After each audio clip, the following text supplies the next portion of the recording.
Hello, नमस्कार दोस्तों।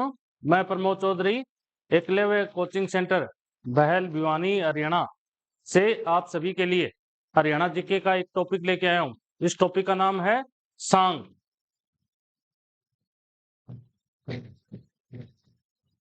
इसको सांग या स्वांग के नाम से क्या है हरियाणा में जाना जाता है।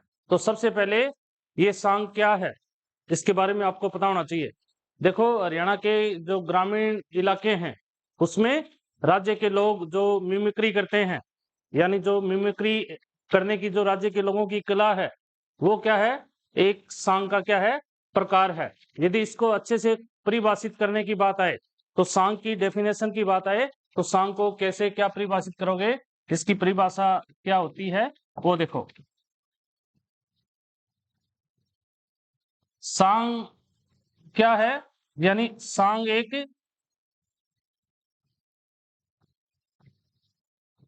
खुला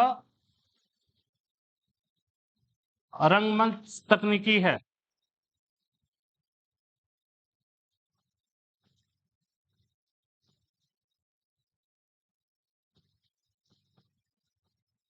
सांग क्या है, एक प्रकार की खुला और रंगमंच के ऊपर आयोजित की जाने वाली क्या है, एक तकनीकी है। ये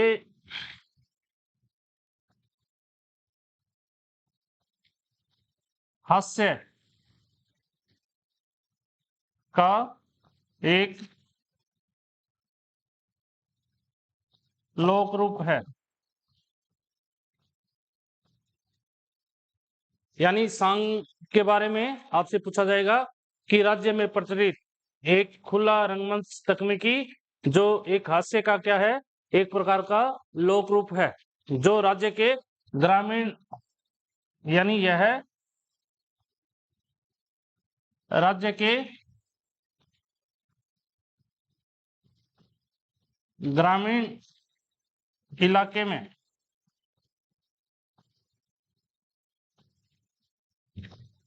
प्रचलित लोक कथाओं का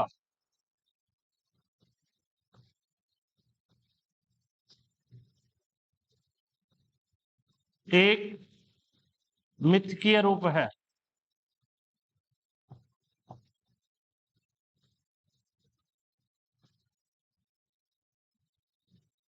और दोस्तों, ये जो सांग है ये क्या है, यानी वीरता व बलिदान के ऊपर आधारित क्या है, एक प्रकार की तकनीकी है। यानी ये राज्य में क्या है, वीरता व बलिदान पर आधारित एक प्रकार की क्या है, खुला रंगमंच तकनीकी है। तो सबसे पहले देखो, सांग की डेफिनेशन जो परिभाषा है वो आपको पता होनी चाहिए। यानी सांग क्या है कि राज्य में एक खुला रंगमंच तकनीकी है, जो राज्य में वीरता व बलिदान का क्या है, एक प्रकार का हास्य लोक रूप है। ये राज्य के ग्रामीण जो इलाके हैं वहां पर क्या है, जो आधुनिक लोक कथाएं हैं उनका भी क्या है, एक प्रकार का मिथकीय रूप है। तो सांग को क्या है, इस प्रकार से हम अच्छे से परिभाषित कर सकते हैं। अब इसके अलावा जो आपसे सांग में पूछा जाएगा, वो जो क्वेश्चन है वो क्या है, यानी सांग के ऊपर आधारित। सांग की शुरुआत दोस्तों, सांग की जो सबसे पहले शुरुआत है, यानी सांग की जो शुरुआत है, सांग की शुरुआत सबसे पहले 1730 में, यानी देश में जो सांग है इसकी शुरुआत सबसे पहले कब हुई थी, 1730 में हुई थी। और देश का प्रथम सांगी, आपसे पूछेंगे कि देश का प्रथम सांगी कौन है, देश का पहला सांगी।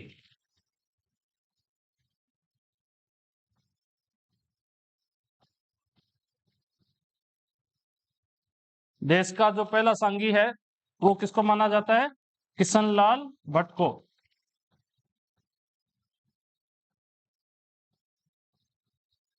और ये जो किशनलाल भट्ट है ये कहाँ का है, मेरठ का। यानी मेरठ के सांगी किशनलाल भट्ट को देश का क्या कहा जाता है, पहला सांगी कहा जाता है। अब बात आएगी हरियाणा का पहला सांगी। यानी राज्य का या हरियाणा का प्रथम सांगी।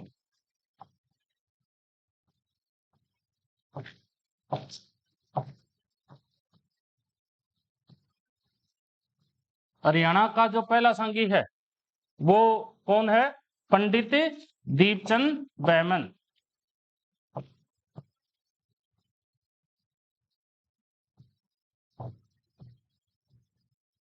पंडित दीपचंद बैमन को हरियाणा का पहला सांगी कहा जाता है। अब आपसे पूछेंगे ये पंडित दीपचंद बैमन है, इनका जन्म कहाँ हुआ था? तो पंडित दीपचंद बैमन का जो जन्म है वो शेरखांदा गांव,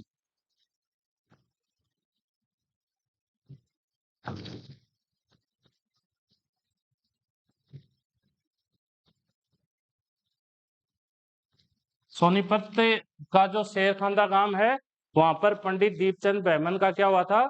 जन्म हुआ था। और मैं आपको ये भी बता दूं, राज्य में सबसे ज्यादा जो सांगी हैं वो किस जिले के हुए हैं? सोनीपत जिले के राज्य के में क्या हुए हैं? सबसे ज्यादा सांगी हुए हैं, वो भी आपको ध्यान में रखना है। अब जो पंडित दीपचंद बैमन है इसके बारे में भी, यानी कंपटीशन एग्जाम में जो पंडित दीपचंद बैमन है इसके बारे में भी बहुत सारे जो क्वेश्चन है वो आपसे पूछे जाएंगे। एक बार मैं आपको पंडित दीपचंद बैमन के बारे में बताता हूं।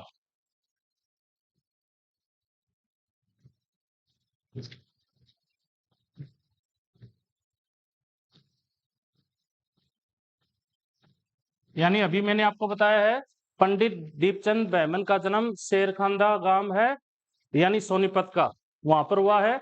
इनको यानी राज्य में शेक्सपियर के नाम से जाना जाता है, राज्य का शेक्सपियर,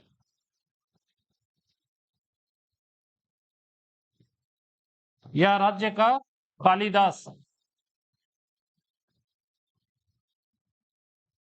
ये HSA में आपसे पूछा भी गया है कि राज्य के किस सांगी को शेक्सपियर की संज्ञा दी गई है, या राज्य के किस सांगी को कालिदास के नाम से जाना जाता है? तो आप क्या बताओगे?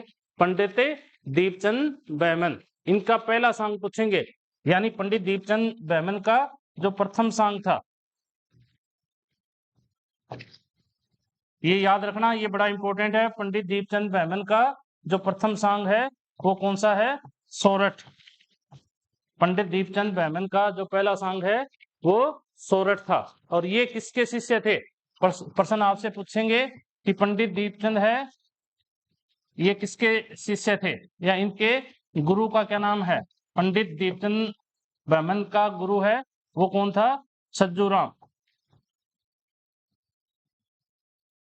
ये भी आपको ध्यान में रखना है। और ये जो पंडित दीपचंद बैमन है ये 20वीं शताब्दी के प्रमुख क्या हुए हैं? सांगी हुए हैं। 20वीं शताब्दी के प्रमुख सांगी।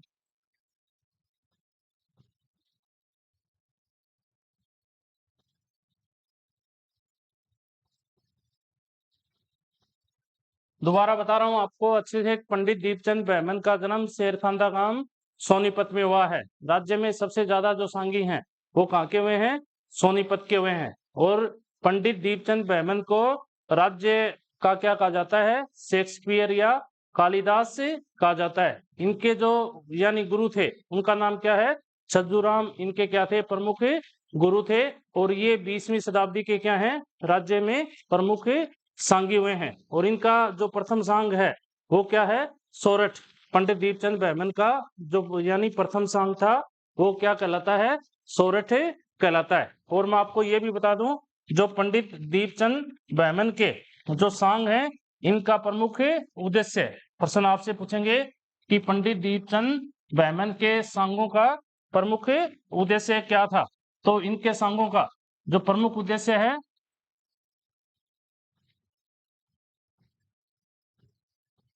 किसके सांगों का? पंडित दीपचंद बैमन के प्रमुख जो सांग हैं, यानी जो पंडित दीपचंद बैमन राज्य के ग्रामीण इलाकों में जो सांग करते थे, तो इनका जो प्रमुख उद्देश्य है वो क्या है? अंग्रेजी सरकार के लिए, अंग्रेजी सरकार या सेना के लिए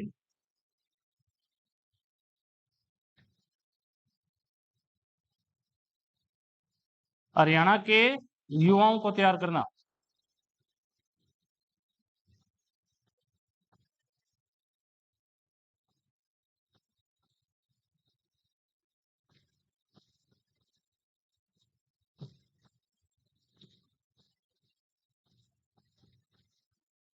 यानी ये अंग्रेजों के भी क्या थे, प्रिय संगी थे। और अंग्रेजों ने पंडित दीपचंद बैमन को जो कार्य दे रखा था कि आप राज्य के ग्रामीण इलाकों में जा जाकर क्या करो, सांग करो। और उस सांग का जो प्रमुख उद्देश्य था वो अंग्रेजी हुकूमत के लिए या अंग्रेजी सेना के लिए हरियाणा के युवाओं को क्या है, तैयार करना था। तो जो 20वीं शताब्दी का राज्य में प्रमुख सांगी हुआ है वो कौन हुआ है, पंडित दीपचंद बैमन हुआ है। तो ये भी आपको ध्यान में रखना है। और इसका जो उत्तराधिकारी प्रश्न आएगा, पंडित दीपचंद बैमन का जो प्रमुख उत्तराधिकारी है वो किसे कहा जाता है, यानी पंडित दीपचंद बैमन का जो प्रमुख उत्तराधिकारी है वो कौन है।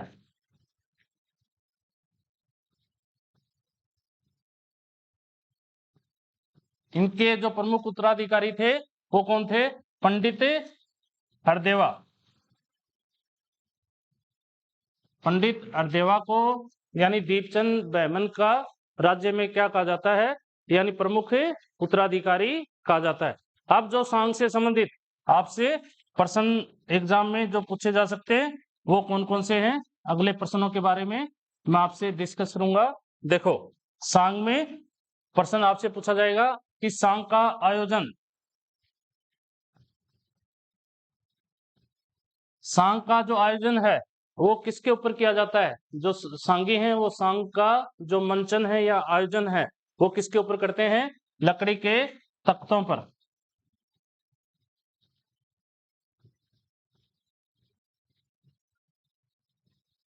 और इसमें कलाकारों की कुल संख्या आपसे पूछेंगे कि एक सांग में कुल कलाकार कितने होते हैं, सांग में कलाकारों की कुल संख्या कितनी होती है। तो बच्चों, सांग में जो कुल कलाकारों की संख्या है वो कितनी होती है, 20 से 30 कलाकार हैं वो सांग में क्या है, भाग लेते हैं। अगला जो प्रश्न पूछेंगे आपसे कि सांग के लोक रूप कौन कौन से हैं। सांग में प्रयुक्त लोक रूप, ये भी बड़ा इंपॉर्टेंट है। जो सांग है उसमें जो लोक रूप हैं वो कौन कौन से हैं। एक तो है रूपक, सांग में प्रयुक्त जो लोक रूप है वो क्या कहलाता है, रूपक कहलाता है। एक दादरा तीन ताल,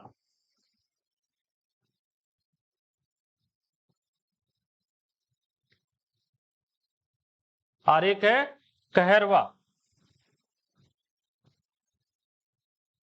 तो ये सांग में प्रयुक्त तीन क्या हैं, लोक रूप हैं। दोबारा बता रहा हूं, रूपक सांग में प्रयुक्त क्या है, लोक रूप है। दादरा तीन ताल सांग में प्रयुक्त क्या है, लोक रूप है। और कहरवा ये सांग के क्या है, लोक रूप हैं। ये भी आपको ध्यान में रखना है। अगला पूछेंगे, सांग में प्रयुक्त जो सांग है इसमें प्रयुक्त जो राग हैं वो कौन कौन सी हैं, यानी सांग में किन किन रागों का उपयोग किया जाता है। तो ये भी अच्छे से रटो, इसको अच्छे से दिमाग में बैठाओ। सांग है इसमें कौन कौन सी राग काम में ली जाती हैं। तो ये देखो, एक तो है भैरव, ये सांग में प्रयुक्त क्या है, राग है। इसके अलावा भैरवी, इसके अलावा तोड़ी, इसके अलावा असावरी, इसके अलावा मालकोस।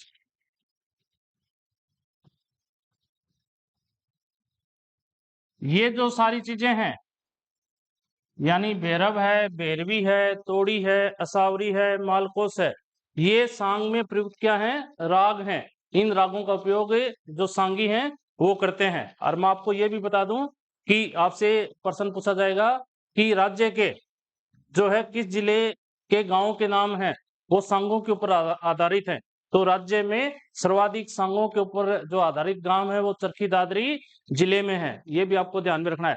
राज्य में संगीत के 7 सुरों के ऊपर आधारित जो संगीत के 7 सुर होते हैं, सा रे गा मा पा धा नि सा, इसके ऊपर सबसे ज्यादा जो गांव है वो राज्य के जींद जिले में है। वो भी आपको ध्यान में रखना है।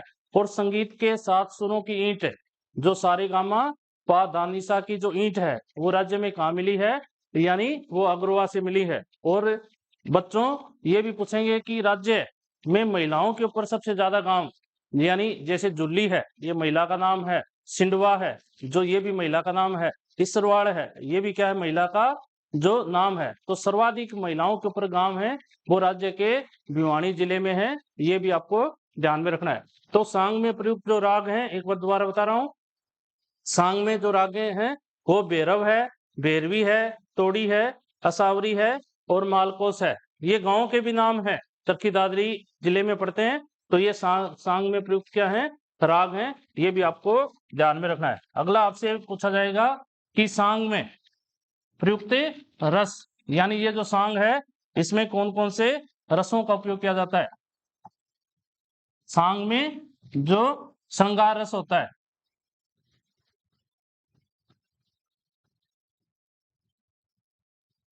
सांग में प्रयुक्त रस कौन सा है, श्रृंगार रस है, वीर रस है,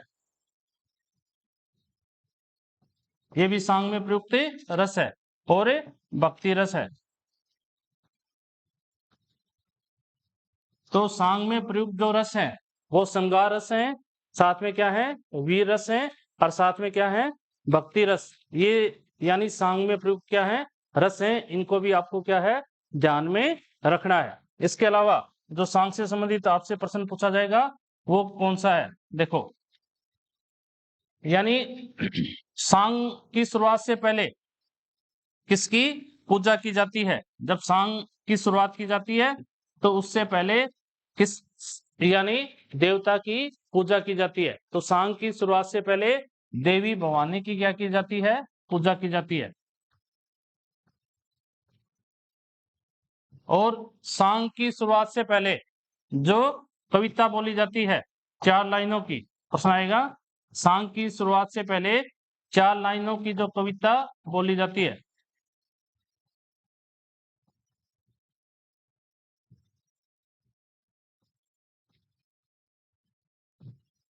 सांग की शुरुआत से पहले जो 4 लाइनों की कविता बोली जाती है वो क्या कहलाती है।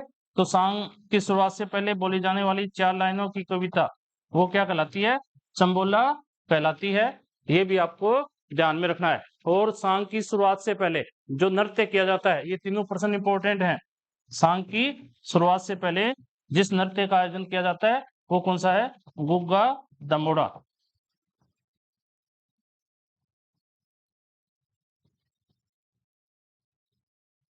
दोबारा बता रहा हूं, देखो तीनों प्रश्न इंपॉर्टेंट हैं। जो सांगी हैं जब सांग करते हैं तो उससे पहले किस चीज की पूजा करते हैं, देवी भवानी की क्या की जाती है, पूजा की जाती है। सांगी हैं यानी जब सांग करते हैं उससे पहले एक 4 लाइनों की कविता बोलते हैं, उस कविता को किस नाम से जाना जाता है, चंबोला के नाम से जाना जाता है। और सांगी जब सांग करते हैं तो उससे पहले क्या है, एक नृत्य करते हैं। तो वो जो नृत्य है सांगी, सांग की शुरुआत से पहले वो नृत्य क्या कहलाता है, गुग्गा दमोड़ा नृत्य कहलाता है। तो ये 3 प्रश्न है जो सांग से संबंधित है। तीनों प्रश्न क्या है, वेरी वेरी इंपॉर्टेंट है, इनको भी आपको ध्यान में रखना है। इसके अलावा सांग से संबंधित जो क्वेश्चन है आपसे पूछा जाएगा कि सांग में प्रयुक्त शैली, सांग में कितनी शैलियों का उपयोग किया जाता है। जो राज्य के लोग सांग करते हैं तो सांग में कितनी शैलियां काम में ली जाती हैं। तो सांग में 2 शैलियां काम में ली जाती हैं। एक तो कौन सी है, नौटंकी शैली। इसमें सारा का सारा क्या होता है, नाटक होता है, यानी नौटंकी की जाती है सांगियों के द्वारा। यानी राज्य के लोगों को या जो सांग देखते हैं उनको क्या है, यानी आकर्षित करने के लिए नौटंकी शैली की जाती है। और दूसरा क्या है, कीर्तन शैली।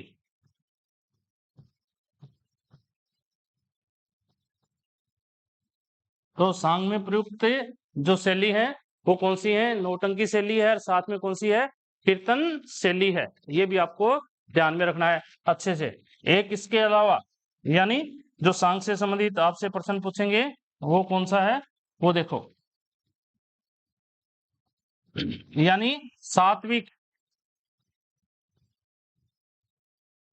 व आध्यात्मिक संघों की रचना।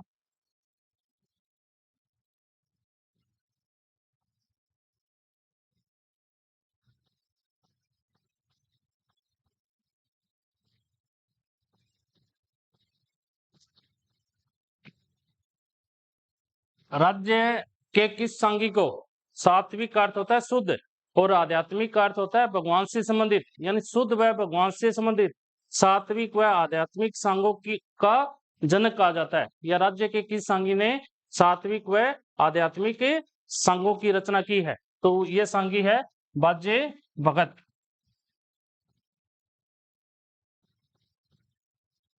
राज्य के सांगी बाजे भगत को सात्विक व आध्यात्मिक संघों का क्या कहा जाता है? रचयिता कहा जाता है। ये भी आपको ध्यान में रखना है। इसके अलावा जो सांग से संबंधित प्रश्न है जो पूछा जाएगा कि सांग का जो स्वर्ण युग है यानी स्वर्णिम काल,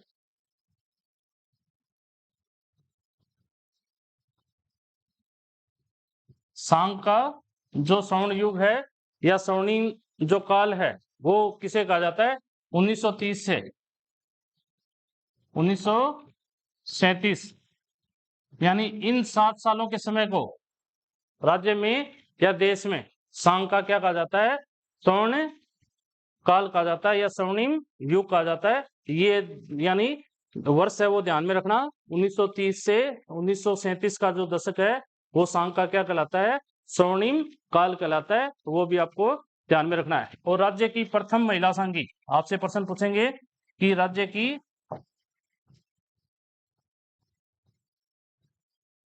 प्रथम महिला सांगी,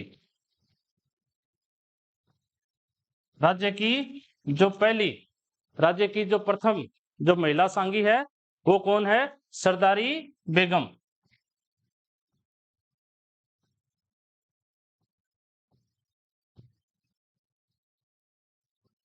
सरदारी बेगम को राज्य की क्या है? प्रथम महिला सांगी कहा जाता है। ये सरदारी बेगम कहाँ की थी? सरदारी बेगम है, इसका संबंध कहां से है? ये कलायत कैथल से।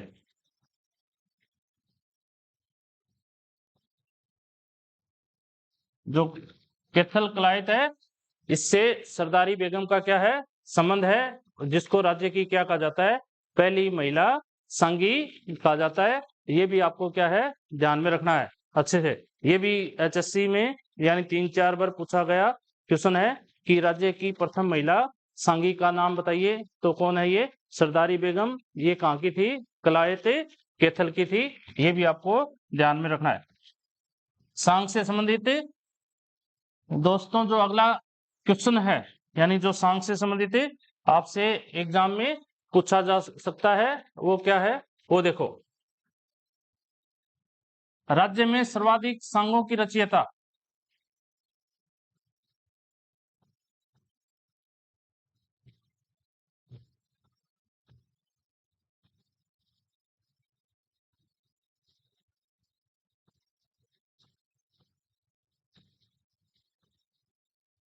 राज्य में सबसे ज्यादा जो सांग है इसकी रचना किसने की है?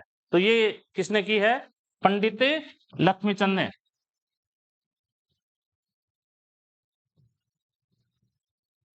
पंडित लक्ष्मीचंद के कुल सांगों की संख्या पूछेंगे। पंडित लक्ष्मीचंद के कुल सांग कितने हैं? 25 हैं। ये भी आपको ध्यान में रखना है। पंडित लक्ष्मीचंद के जो कुल सांग हैं उनकी संख्या कितनी है? 25 है। पंडित लक्ष्मीचंद का जो मुख्य गुरु है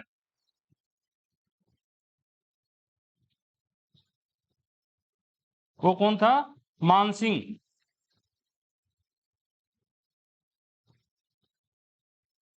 और पंडित लक्ष्मीचंद को वेदों की, उपनिषदों की व पुराणों की शिक्षा ये किस आदमी ने दी है? आपसे प्रश्न पूछा जाएगा कि पंडित लक्ष्मीचंद को वेदों की, उपनिषदों की तथा पुराणों की शिक्षा किस गुरु ने दी थी? तो ये टीकाराम शास्त्री है।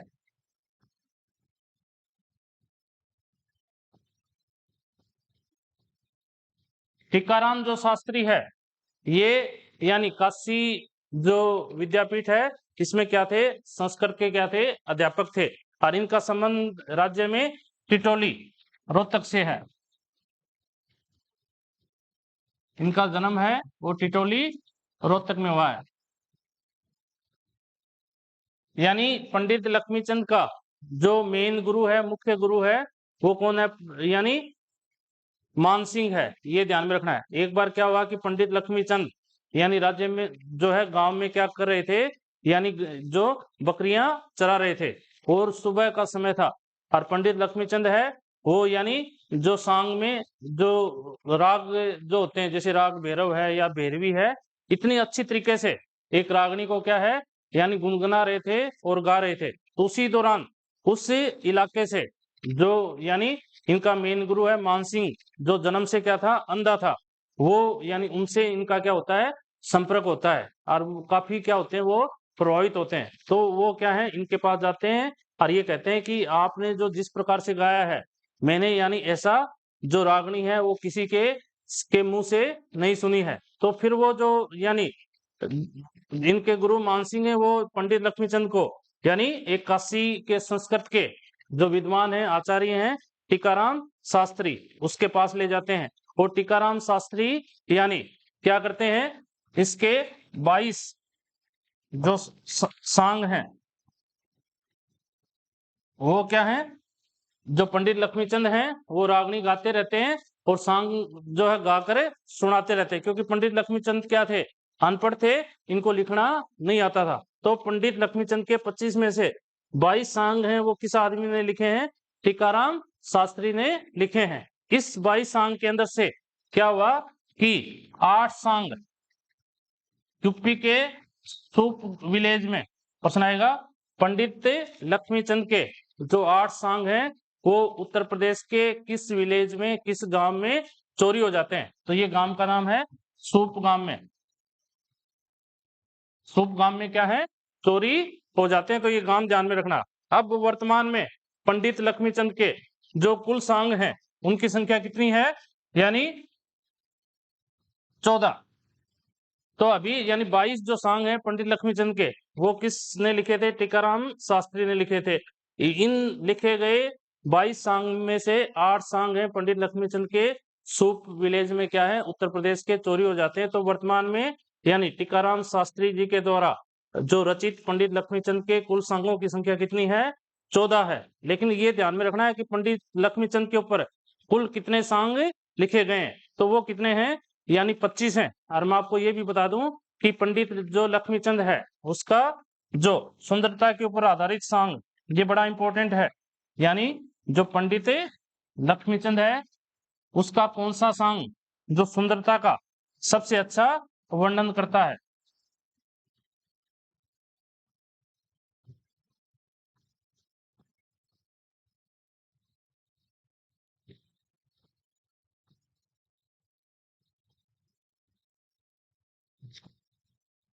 ये इंपॉर्टेंट प्रश्न है, एचएससी में आ सकता है, आपसे पूछा जा सकता है कि पंडित लक्ष्मीचंद का कौन सा सांग सुंदरता का सबसे अच्छा वर्णन करता है। तो ये सांग कौन सा है, पद्मावत।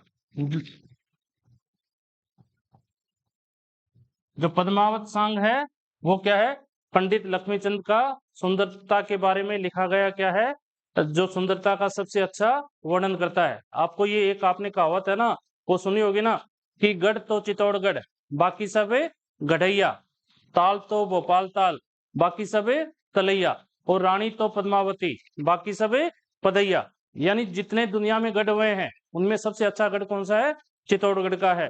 और जितने जो ताल हैं उनमें सबसे अच्छा ताल किस ताल को कहा जाता है, भोपाल ताल को कहा जाता है।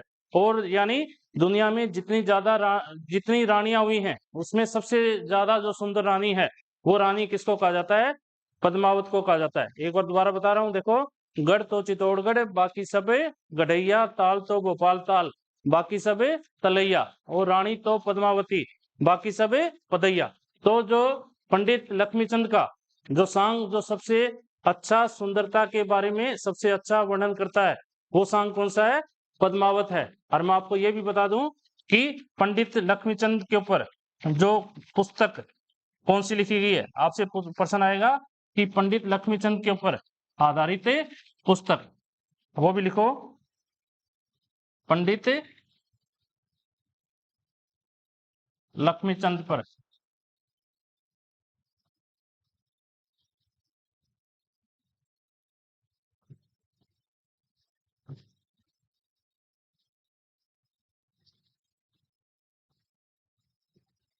जो पंडित लक्ष्मीचंद है उसके ऊपर आधारित जो पुस्तक है, उस पुस्तक का क्या नाम है? ज्ञान की बखेर।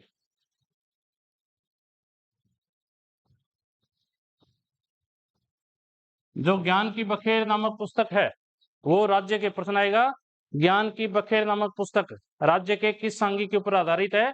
तो आप क्या बताओगे?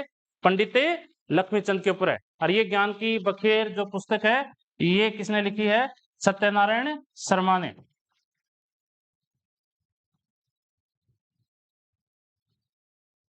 सत्यनारायण शर्मा ने पंडित लक्ष्मीचंद के ऊपर क्या है? काफी शोध किया है। तो इसके ऊपर जो पुस्तक है, यानी ज्ञान की बखेर पंडित लक्ष्मीचंद के ऊपर है, वो क्या है? सत्यनारायण शर्मा ने लिखी है। और मैं आपको ये भी बता दूं, पंडित लक्ष्मीचंद के नाम से जो यूनिवर्सिटी की स्थापना है, हरियाणा सरकार ने पंडित लक्ष्मीचंद के नाम से राज्य में एक विश्वविद्यालय खोलने का फैसला लिया है। तो पंडित लक्ष्मीचंद जो संस्कृति यूनिवर्सिटी है, वो राज्य में कहाँ पर स्थापित की जा रही है? तो ये भी ध्यान में रखना, ये स्थापित की जा रही है अटेना सोनीपत में। जो अटेना सोनीपत है, वहां पर क्या है? पंडित लक्ष्मीचंद के ऊपर संस्कृति विश्वविद्यालय की स्थापना की जा रही है। वहां पर क्या है? राज्य में जो संगीत के ऊपर, सांग के ऊपर क्या है? कार्य किया जाएगा, अध्ययन किया जाएगा। पंडित लक्ष्मीचंद के ऊपर भी क्या है? राज्य सरकार ने क्या है, यानी एक अनपढ़ होते हुए भी इतने अच्छे सांग जिस आदमी ने क्या है लिखवाए हैं, जिस आदमी ने 25 के आसपास क्या है सांग गाए हैं, तो माँ सरस्वती का जो कंठस्थ है वो किस आदमी के बोलती थी? पंडित लक्ष्मीचंद। तो पंडित लक्ष्मीचंद के ऊपर हरियाणा सरकार ने कहां पर यूनिवर्सिटी खोलने का फैसला लिया है? तो ये ध्यान में रखना, ये यूनिवर्सिटी है वो कहां पर स्थापित की जाएगी? अटेना सोनीपत में पंडित लक्ष्मीचंद के ऊपर क्या है? राज्य में विश्वविद्यालय की स्थापना की जाएगी। और पंडित लक्ष्मीचंद के ऊपर फिल्म का निर्माण, जो पंडित लक्ष्मीचंद है उसके ऊपर जो फिल्म है, वो किस, यानी डायरेक्टर ने बनाई है? राज्य के किस फिल्म अभिनेता ने या डायरेक्टर ने जो पंडित लक्ष्मीचंद के ऊपर फिल्म बनाई है? तो ये कौन है? यशपाल शर्मा।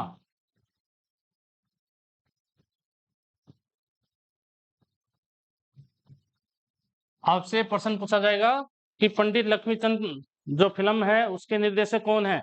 तो क्या बताओगे? यशपाल शर्मा। आपसे पूछा जाएगा कि पंडित लक्ष्मीचंद के ऊपर बनी फिल्म में पंडित लक्ष्मीचंद का जो किरदार है, रोल है, वो राज्य के किस आदमी ने निभाया है? तो वो किसने निभाया है, यानी उस फिल्म में अभिनेता का जो जो करेक्टर है वो किस आदमी ने निभाया है? यानी यशपाल शर्मा ने क्या है निभाया है। ये भी आपको ध्यान में रखना है। और अगला जो प्रश्न है पंडित लक्ष्मीचंद से संबंधित, वो मैं आपको बताता हूं।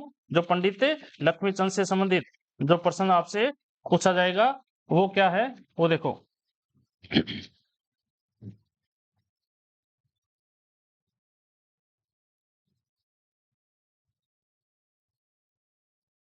यानी एक बार आपको दोबारा बता रहा हूं पंडित लक्ष्मीचंद के बारे में। यानी जो पंडित लक्ष्मीचंद है, इनका आपसे पूछेंगे जन्म, पंडित लक्ष्मीचंद का जन्म कब हुआ था? तो ये कब हुआ है?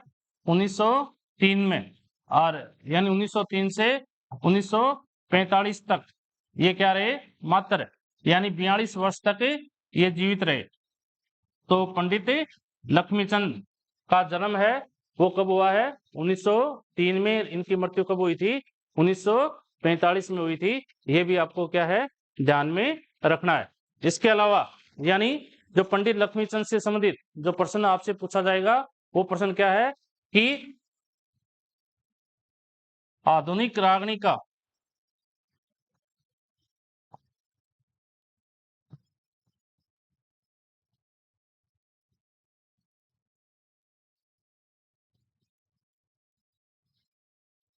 जो आधुनिक रागनी है इसका जनक किसे कहा जाता है? राज्य के किस सांगी को या राज्य के किस व्यक्ति को आधुनिक रागनी है इसका जनक कहा जाता है? तो आधुनिक रागनी का जो जनक है वो किसे कहा जाता है? पंडित लक्ष्मीचंद। ये भी आपको ध्यान में रखना है। इसमें एक अंतर है, देखो आपसे पूछा जाएगा कि सांग में रागनी का पुट डालने का कार्य किसने किया है? अगला जो प्रश्न है सांग से संबंधित है वो लिखो आप, सांग में रागनी का पुट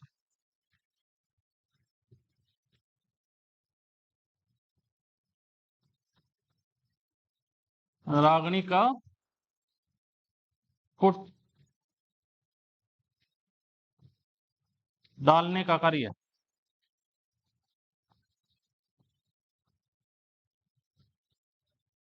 प्रश्न आएगा राज्य के किस सांगी ने सांग में रागनी का जो पुट है वो डालने का कार्य किया था?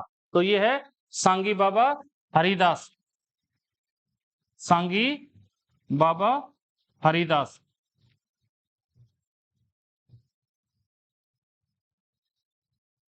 इसने सांग में क्या है रागनी का जो पुट है वो डालने का क्या है कार्य किया है? सांगी बाबा हरिदास ने। ये भी आपको ध्यान में रखना है। और सांगों का पूर्वी भाषा में जो अनुवाद है, यानी राज्य के किस व्यक्ति ने सांगों का पूर्वी भाषा में अनुवाद किया है? तो ये है सांगों का पूर्वी भाषा में अनुवाद की बात आएगी, यानी सांगों का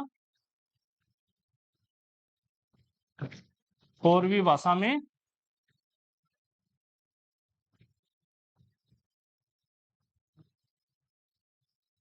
अनुवाद। ये अहमद बख्श थानेसरी।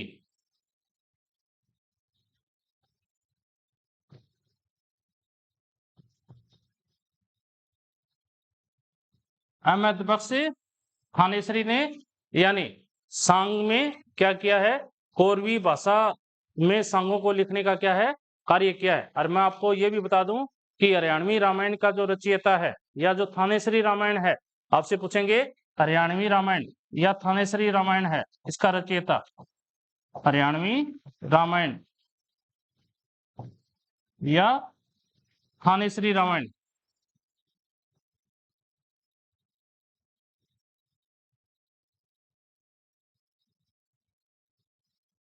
का जो रचयिता है वो राज्य के किस व्यक्ति को कहा जाता है? यानी अहमद बख्श थानेसरी को कहा जाता है। लेकिन हरियाणवी भाषा में जो रामायण है वो किसने लिखी है? वो पिटौदी के रामेश्वर दयाल शास्त्री ने लिखी है। वो भी आपको ध्यान में रखना है। दोनों प्रश्नों में अंतर है। देखो आपसे पूछेंगे हरियाणवी रामायण का रचयिता कौन है या थानेसरी रामायण का रचयिता कौन है, तो आप क्या बताओगे? अहमद बख्श थानेसरी। लेकिन हरियाणवी भाषा में रामायण का अनुवाद किस व्यक्ति ने किया है? तो ये है रामेश्वर दयाल शास्त्री, जो कहाँ के थे? पिटौदी के थे। अब 2-4 प्रश्न सांग से संबंधित थे और बच जाते हैं, वो मैं आपको देखो बता रहा हूं। अगला जो प्रश्न है सांग का, वो आपसे पूछा जाएगा कि सांग के ऊपर आधारित प्रथम पुस्तक, सांग पर आधारित प्रथम पुस्तक, सांग के ऊपर लिखी गई पहली पुस्तक, यानी दुनिया की सांग के ऊपर लिखी गई पहली पुस्तक ये कौन सी है? इस पुस्तक का नाम है नौरंगे। इस ये सांग के ऊपर लिखी गई क्या है? दुनिया की पहली पुस्तक है। और ये इस पुस्तक का लेखक कौन है? इस पुस्तक का जो लेखक है वो महाकवि श्याम मलिक है। महाकवि श्याम मलिक।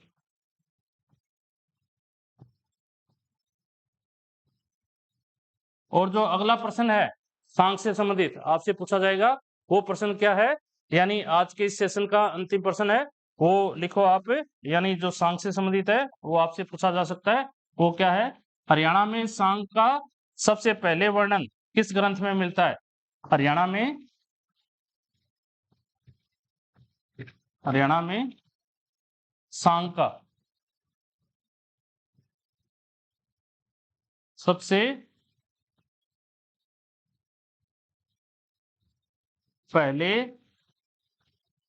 वर्णन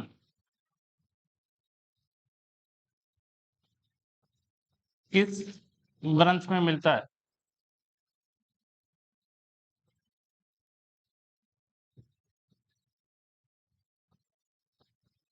ये 14वीं शताब्दी का ग्रंथ है।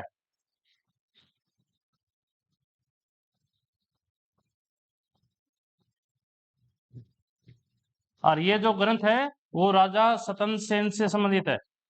राजा सतन सेन, ये राजा सतन सेन कहाँ के शासक थे? लाडवा कुरुक्षेत्र के।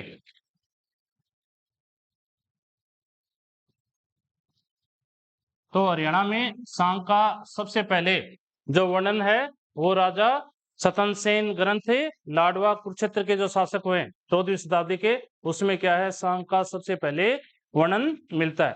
तो ये मैंने आपको 35-40 मिनट का या 45 मिनट का क्या है, सांग के ऊपर एक यानी सांग के बारे में एक वीडियो बनाया है और आपको समझाया है। यदि ये मेरा वीडियो आप सभी को पसंद आया है तो इससे हमारे ईसीसी बहल भिवानी यूट्यूब चैनल है, इसको लाइक करना और सब्सक्राइब करना और अपने दोस्तों में शेयर करना। जय हिंद, जय भारत।